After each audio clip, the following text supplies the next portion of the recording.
welcome to the Step Over, the Ottawa-based, Ottawa-focused soccer podcast that puts out episodes, whenever I feel like it.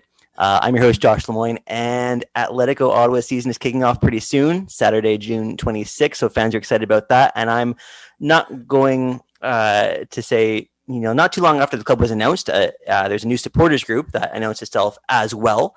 So in the absence of actual games to go to, the Capital City Supporters Group, or CCSG, has been making its presence felt online. Now I'm joined by Eddie Benhin, who's been on the show before, and for some reason I invited him back.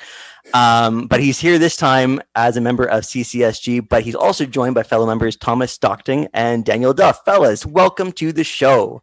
I'm happy to be back. Right on. Thanks for having us on. Can I just say before we go any further, you are arguably the first Canadian that I've met that hasn't called me Thomas Stocking, and you pronounced that T that came after my K, and you're now one of my favorite human beings. I try my best, So you guys talked on your season preview a bit about haircuts. Now you're both looking good, but maybe like a little shaggy. Have you guys been doing much in the way of like haircuts during lockdown? Like how you guys been kind of taking care of yourselves? I'll let Eddie go first with this one because he's always the one that looks fresh. Always. I mean, the breaks between the lockdowns, whenever those happen, I just try to get a haircut and try to make them last until the next break. But right now my hair is kind of looking like a mess, but just some conditioner, shampoo, and, look fresh for the live shows. That's all that matters. It's looking good. Daniel's got a secret weapon, though. Yeah, I cut my own hair and then I get my wife to, trim it all up afterwards too. So beautiful.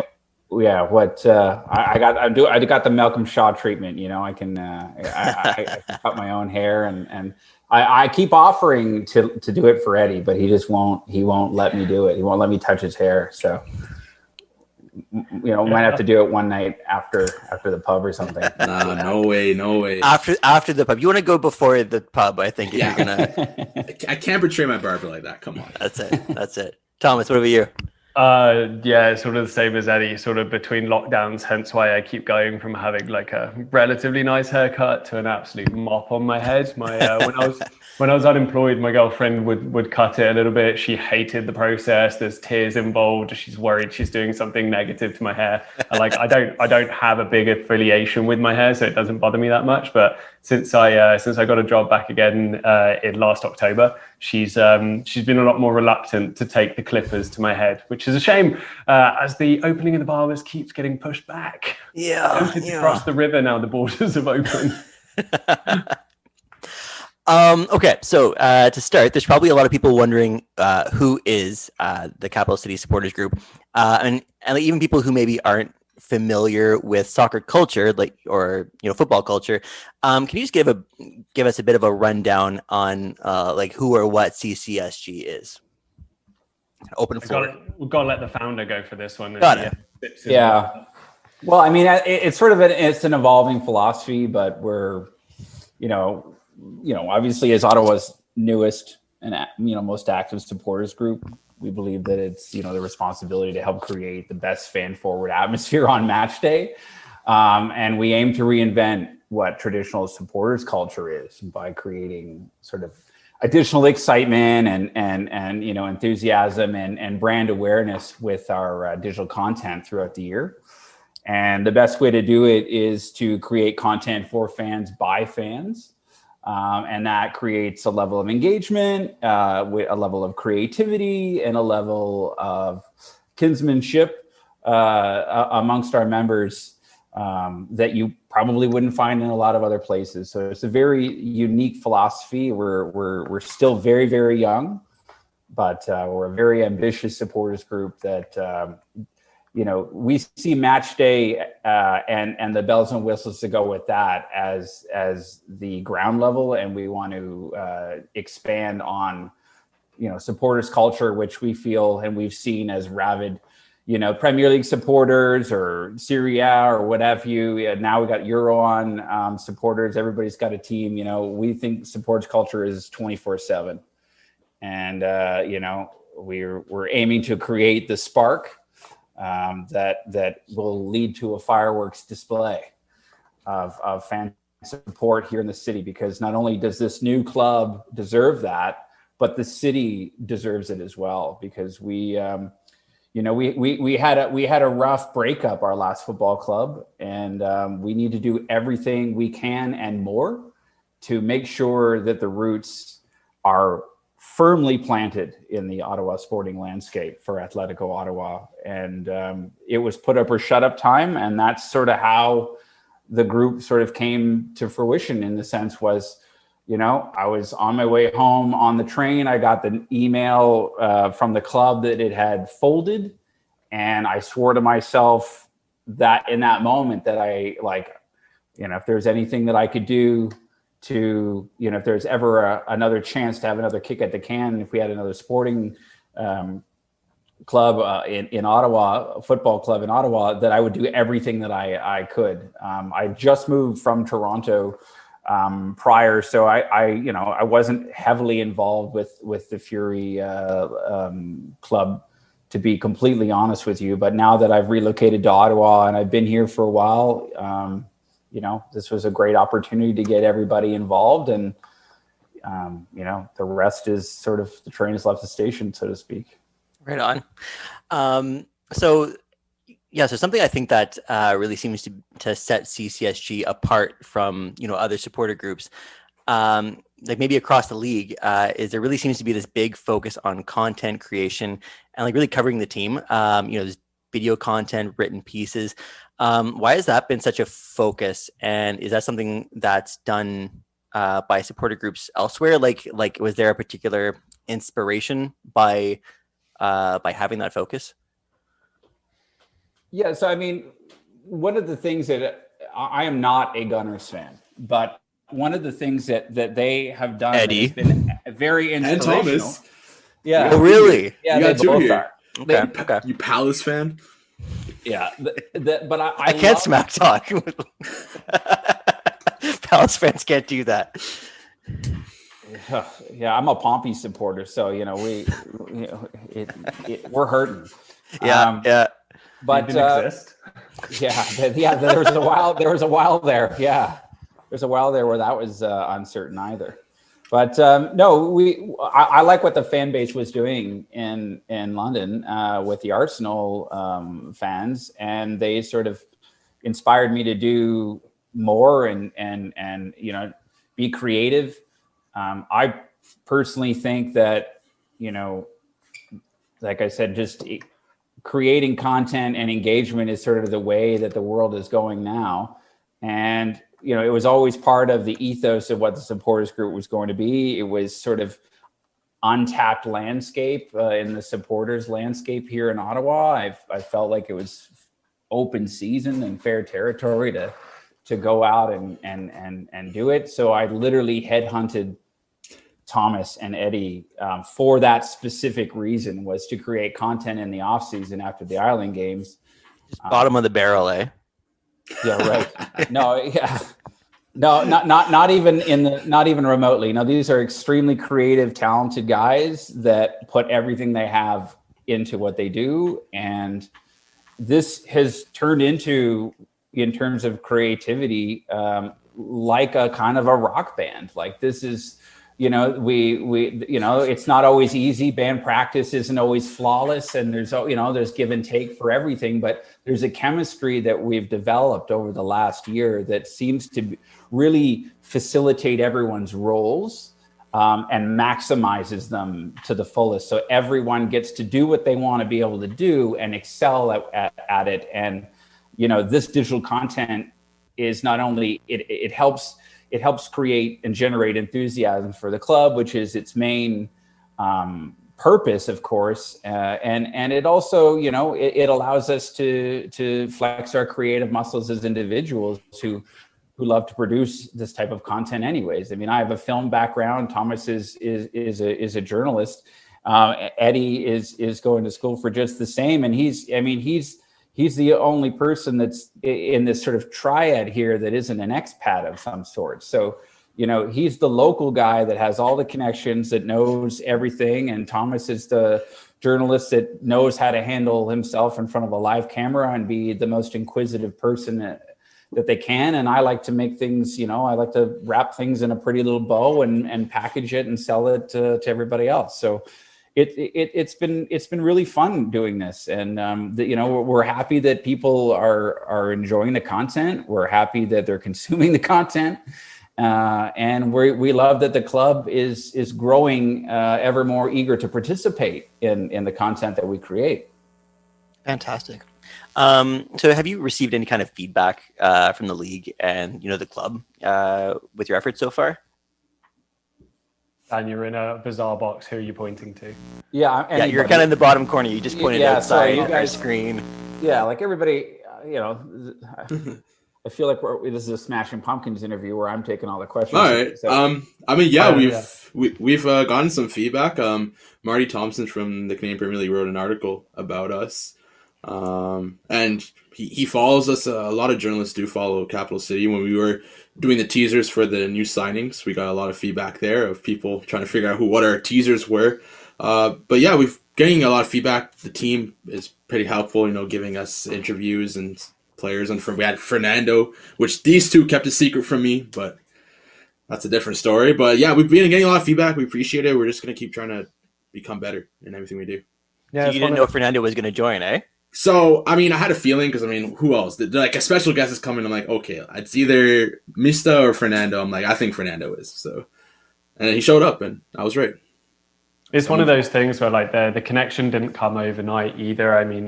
I got on board with Capital City towards the tail end of the Island Games, and Eddie came on board not long after that as well. And there was all those months beforehand. It wasn't just Daniel sitting idly by. It was he's a charismatic guy, as he said. He's worked in the film industry, knows how to build connections. He knows where the connections should be built as well. Very intuitive in that sort of sense. And it was a case of he's a very, as I said, nice and approachable guy. And you go to the viewing parties, get conversations going, and none of what we do today is given to us. The club didn't turn around and go, "Hey, look, CCSG want to do stuff on Twitter.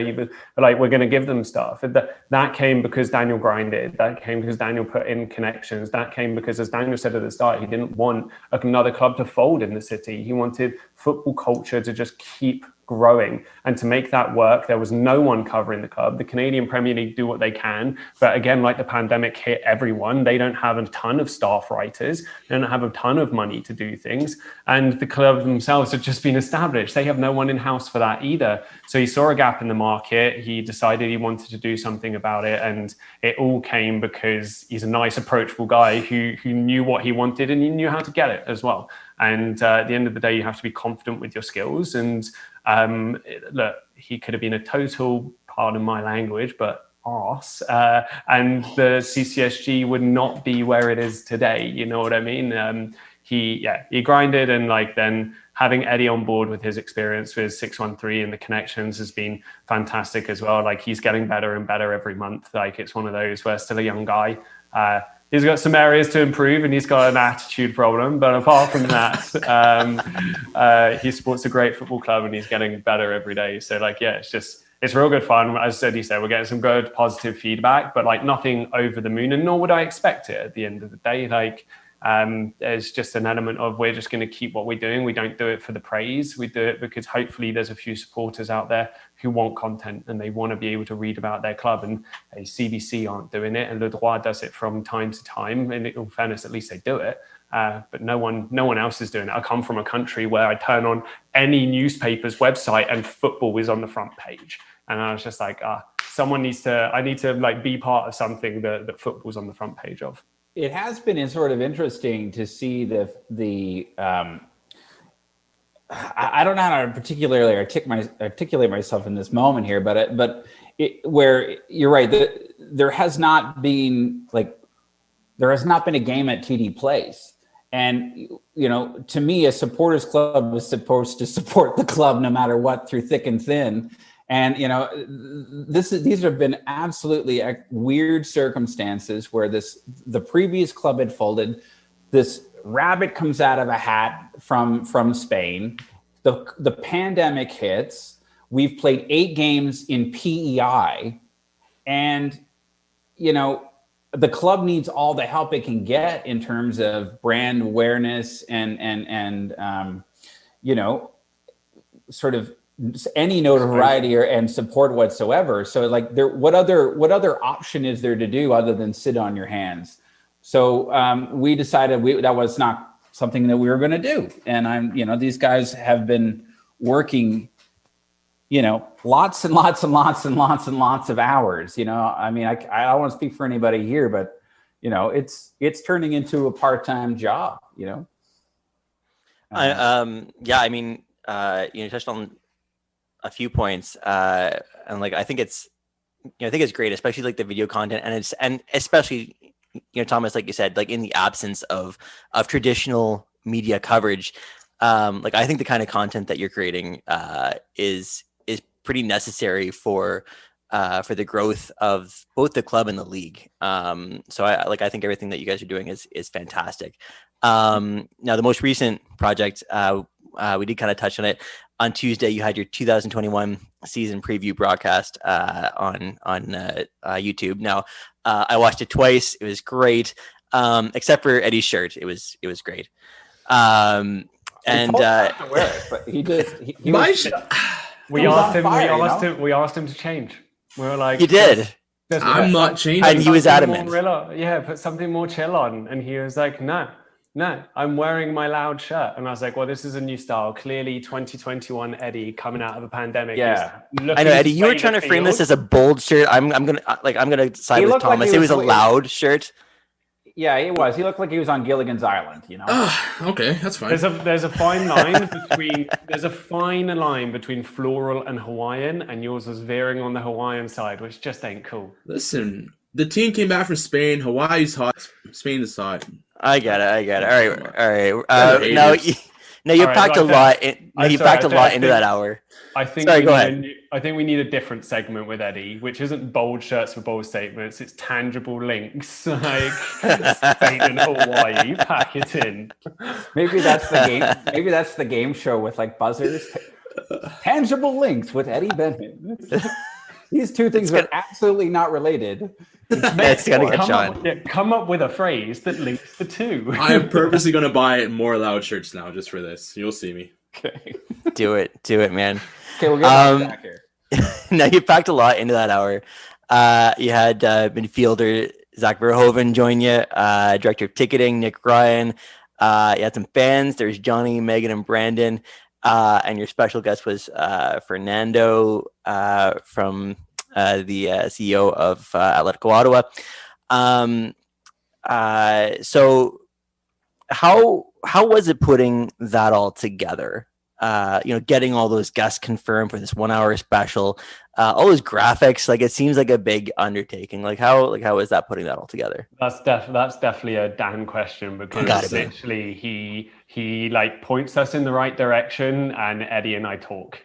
All of it's Dan. Like he's just a bloody workhorse. He doesn't stop. Well, so Daniel. Yeah. So, I used to be a third assistant director in film business. And one of the things that the responsibility that you would do is manage you kind of in that role, you oversight. I'm not going to go on this. I'll give you the Coles Notes version here, but the role encompasses you literally have your hands in every single pot, in every single department. You're responsible to make sure that every single department is ready to go when it's time to shoot. You liaison to get film permits for locations. You have to work with law enforcement to make sure that there's paid off-duty officers, everything from props to actors to scheduling. It's sort of, so like, to me, this is just like on snooze, but but it is though. Like, so like I this is fun for me. I really have a really great time doing this, reaching out to everybody. We've made some contacts with the club. It's been a relationship that's been built through trust and loyalty and friendship too. Mutual respect for sure. That's the biggest one. Thanks, Thomas. And they have spoken to us and said that they really appreciate what we're doing, and if there's an olive branch or anything in particular that they can be of help to us with our over excited agenda, then they were happy to participate. So, I reached out to the club and said, I really, this is the idea. This is what I want to do. I wanted to have, at first I wanted to have the coach on to at the end to announce his starting 11, which would have been wicked, but he's kind of busy. Just a little bit. Kind of busy right now. You got a dream, though. You got a dream. Yeah. So that's exactly it, right? So you build the idea around a few ideas, which was how do we after a year of being a supporters group we literally have like new members signing up every single day. It's awesome. I was like, how do we find a way to get these fans engaged in our season preview? And involved. And how do we, answer some questions that a lot of people have had regarding to the tickets. This is an absolutely bizarre ticket rollout. One of the most weirdest that you'll ever see ever. And there's a lot of questions that a lot of people who have, going to spend their money on, they want them answered. So it's like things like that. We prioritize what was important to the average fan. We prioritized what we wanted to see in it. And it was just, everybody kind of has a wish list, and away I go, that I wanted, I want this club plays downtown. This club plays in a city. I really wanted, the sort of urban, aesthetic that we shot all the promos with the guys and stuff like that through the back alleys and the graffiti. So like that allowed me to elaborate on what the design and the graphics were going to be for the whole show in terms of, this thing is supposed to be urban and much music and alleyways and Rick Mercer, like all that stuff. And it all just sort of comes together. I do digital communications now in Ottawa. So it's sort of this weird, beautiful world where you're doing graphic design, you're doing media relations, and you're doing filming segments. So like, it's just all comes together. But the guys basically tell me I'm full of it, and then they just hack my idea to bits, and then we go that basically with what they want. Yeah, and we just sort of figure out how we're going. Like, as I said, Dan has this big idea. We talk about how we can make it work together. Like, this isn't our first live video either. You got to remember, Eddie, Dan, and I put together a season review at the tail end of the Island Games, when obviously we were much smaller, not like as popular at that point. We're all doing sort of our own thing, and that was the season review for 2020 Island Games. Was really the first time we were like, all right, let's do this together and let's create something. And that was a bloody nightmare. It was an absolute nightmare. We tried to hit the ground running, and we tried to include so much stuff into it. We were using this program that Dan had selected, and he hadn't really used it before, so he was producing all of it behind the scenes. These things aren't just thrown on automatically. Dan's mixing this show behind the scenes, throwing on the graphics as we're talking, bringing guests on, pulling them off the screen. There's a lot that's going into it at all times. And we weren't as big or as popular. So if you go and see, I think the only person we got on, Nick Ryan was on director of ticketing, an absolute babe. We had a great time doing it, but we came out of it and we're like, oh, that was a little bit harder than I was expecting. And we've done a couple of videos since, individually as well as together. And Eddie's been doing a lot of stuff with 6 on 3 on the side. And for me, this one was the most polished one we've done. And a realization as a presenter myself for something live like this. I mean, don't get me wrong, I do community television in my day job. I'm kind of used to being in front of the camera at this point after the last few years. But live, I don't do live as much. I do a lot of things as live, but at the same time, I've still got this safety net of, if I say something wrong, I could swear right now and you're going to beat me out, and we're quite all right. But that's not so much the case on live. And I think we tried to do too much maybe in the review, and in the preview, we just incorporated more people and really just sort of gave them the platform, give the players the platform, give the fans, which is arguably the most important bit. I loved getting Zach on for the fans to be able to see him. But my favorite bit was getting the fans on, getting Megan on, getting Johnny on, getting Brandon on, and just having conversations about football we wish we could have done in a pub in Ottawa for the last 12 months. I hope we get there. And you're right, it was very polished. It was a great presentation. Daniel clearly did a great job behind the scenes. Eddie, the shirt aside, did a great job.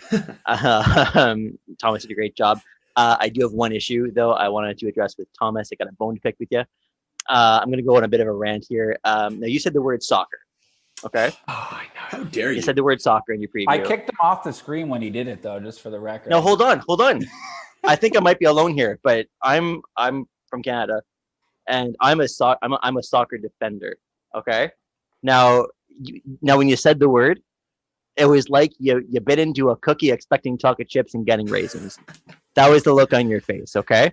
Now, but I was raised with the word Canada, and rather than attack you for trying to sully the word soccer, I want to invite you to feel comfortable using it from time to time. Okay. So you're from the UK, is that right? Yes, indeed. Yeah. Okay. 100 years ago, people from the UK brought that beautiful word soccer over here. Okay. And gifted the word to Canada and left it here, ingrained it in our culture. Now, I lived in England for a little time, and when I was there, I participated in the local culture. I went to shows in the West End. I tried prawn cocktail flavored chips. Amazing. Thank you kindly. They are Walker. Not bad. No, Not bad. The Marmite ones, I'm gonna forget those. Okay. And while I acknowledge that football is also 100% correct, I want you to commit to, from time to time, here in Ottawa, calling the sport soccer. Can you do that? I can do it. I just cannot guarantee to like control my facial expressions. All right. It's a little bit like, when your stomach drops and your face just does something without you realizing. It was one of those moments. It's just participating in the local culture. That's all I'm saying. I'll try harder. I make sure in the next video I use the word soccer. And whilst I'm eating a beaver tail, that was better, by the way. That was better. Yeah, I've had a glass of wine this evening, so it's there you go. A little bit more inebriated. There we go. So the season preview covered a lot of bases, but it didn't cover everything. So I got a few questions that I'm going to put to all three, get everyone involved. So the first question you got is, by the end of the season, okay, who do you think is going to be Ottawa's top goal scorer? Now I'll start with Eddie. Oh, you got to start with Eddie. He had bold statements about the strikers. He did. Bold shirts, bold statements. Okay, I mean, it's hard now because I don't know who's going to play. But Sure. But by the end of the season, season, 28 games, I really like Jean-Claude Lawson. He is going to score a lot of goals. If it's not him, the top goal scorer, I'm giving it to Webb. Or you get 2 picks? I'm That's true. That's kind of you're kind of hedging Lawson. there. Fine, Lawson. It's Lawson. Okay, thank you. All right, we'll go Thomas next. Lawson's locked in, apparently. I don't know. I think there's a really good point up front. I'd really like to see Malcolm Shaw starting the first game, but I do agree. I think we've got 3 very good, very interesting, and very not much known about our 3 centre forwards that are in the side between Wright, Lawson, and Shaw. And because of that, I see a lot of rotation. So I'm actually going to go more to a wider player and say that Telfer's going to come out with the most goals, just because I think he's going to play for longer, more minutes. Okay, I like that. Okay, and Dan. Well, he stole it from me. I was gonna say Ryan for sure. For almost legitimate, I was saying he's gonna play more minutes. He's a beast inside that box. And when you start getting those corners and stuff like that, which there tends to be a lot of in some of these, in the Canadian League, a lot of these sort of corner kicks. He's just got the muscle. So I'm going. It's a tie because I'm not acquiescing my pick either.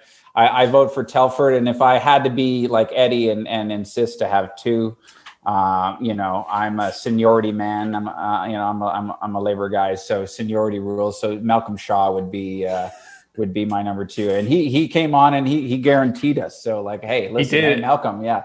He did in the interview guarantee us, but I spoke to Dylan Powley not too long ago, and we've got an article wrote up about that. And Dylan Powley wrote that. I was talking to him and I was like, who is the most lethal player in training? And he was describing the size of Shaw and Wright and Lawson, but the finishing of Telfer is what stood out for him. So I think that I like Eddie's bold shout of Lawson, and I think that if it comes off, I'll be buying him a beer. But Telfer for me. Okay, right on. I think I'm going to go with Shaw, actually. He seems like a guy who's going to get he's going to play cleanup. There's going to be a lot of messy goals from him. So that's going to be my call there. A little bit like Jonathan David, actually. A lot of very much so. Yeah, like off the goalkeeper, fox in the box. Exactly. First shot blocked. Sharknado. Shot comes in. That's it. Sharknado. So by the end of the season, who do you think will be Ottawa's minutes leader? Who is not a goalie? Well, let's go opposite way. So Dan first. I absolutely think VT or Manilo is gonna be the minute man for sure. I'm gonna go with John. John.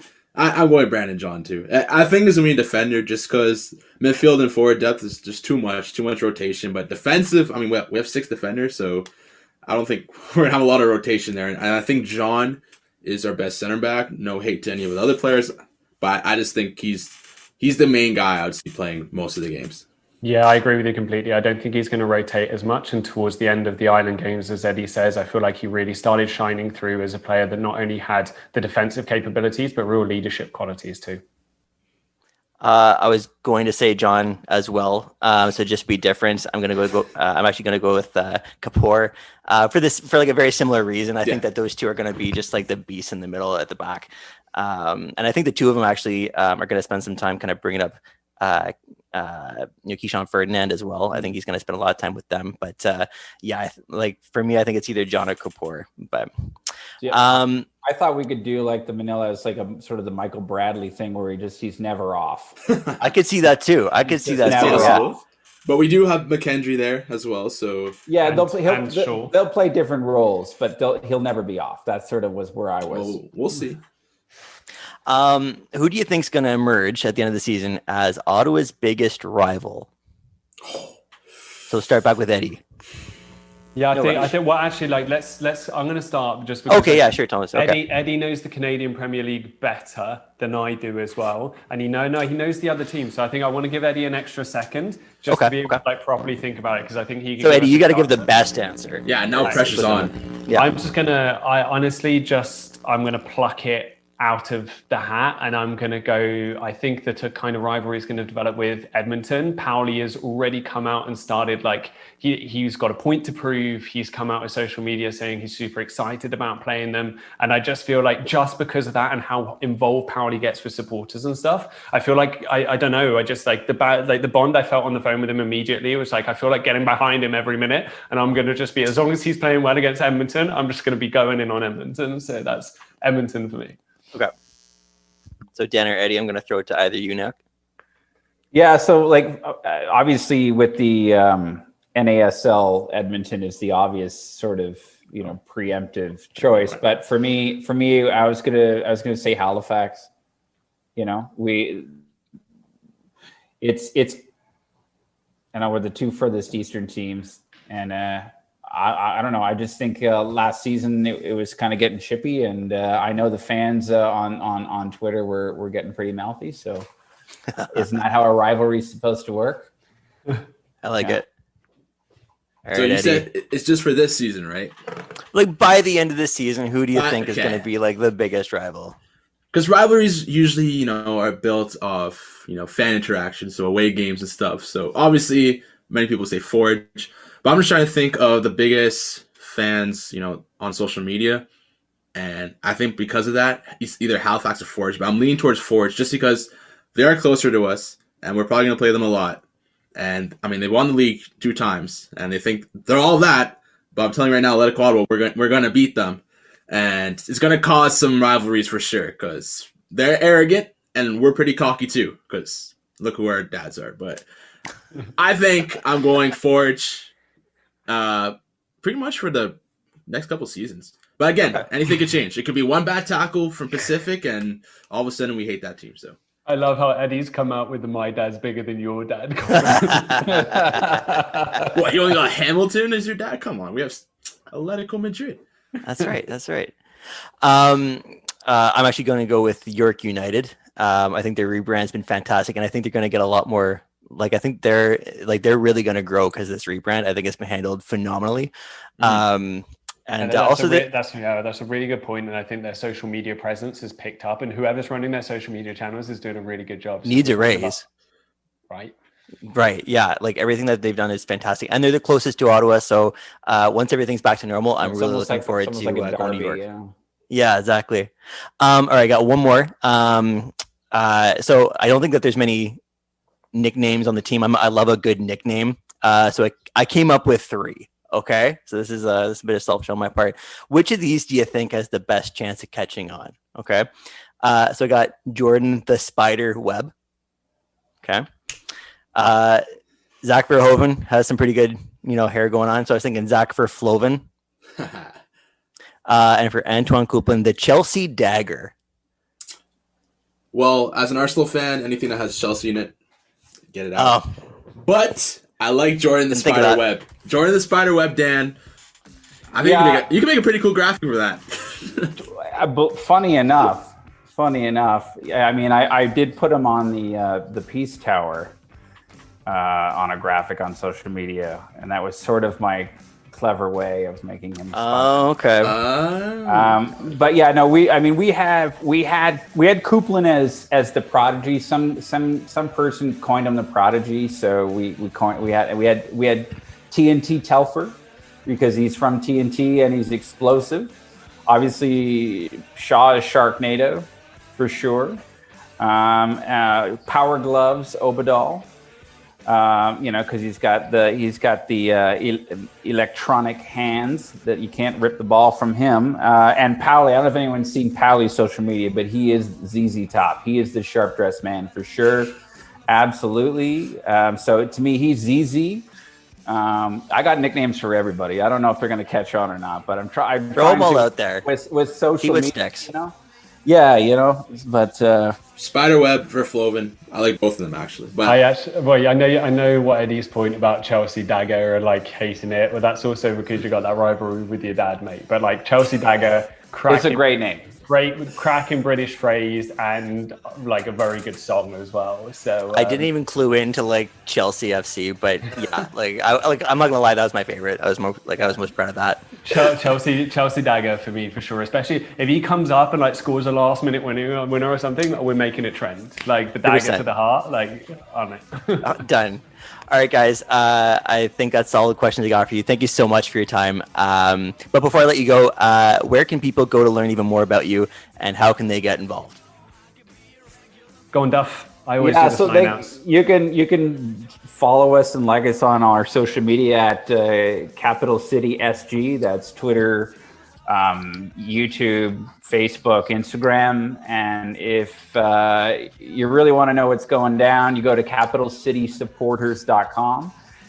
There you can go to our shop, watch our videos, read our news articles, and figure out whether or not you want to join us, which is what it's all about. So our membership is free.